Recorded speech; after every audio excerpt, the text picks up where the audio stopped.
sekarang kita masuk ke contoh soal ketiga. Contoh soal ketiga itu seperti ini dia.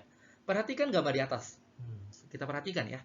Setelah itu tunjukkan bahwa segitiga RSO, oke, segitiga RSO kongruen dengan segitiga PQO.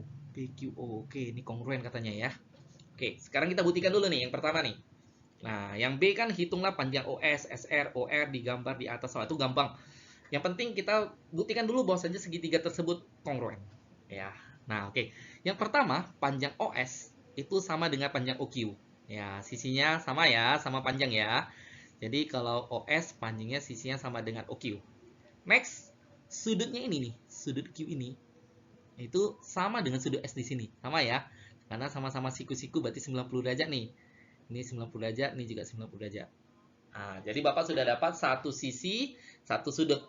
Kemudian, lihat lagi. Sudut yang di sini itu bertolak belakang dengan ini.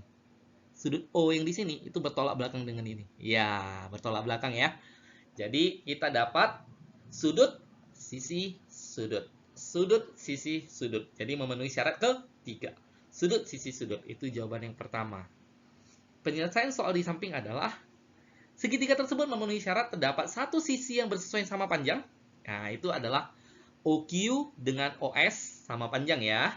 Dan dua sudut yang bersesuaian sama besar, yaitu sudut S dan sudut Q. Kemudian sudut O untuk segitiga yang bawah dan sudut O untuk segitiga yang atas. Itu dia dua sudut yang bersesuaian sama besar. Oleh karena itu memenuhi syarat si, su. Sudut, sisi, sudut. Oke, itu untuk jawaban yang A. Untuk jawaban yang B, udah gampang sekali. Ya, karena udah kita tentukan itu adalah kongruen, jadi gampang sekali. Nah, kita mau cari OS nih.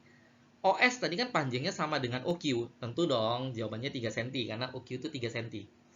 Kalau SR, ya itu panjangnya dengan QP.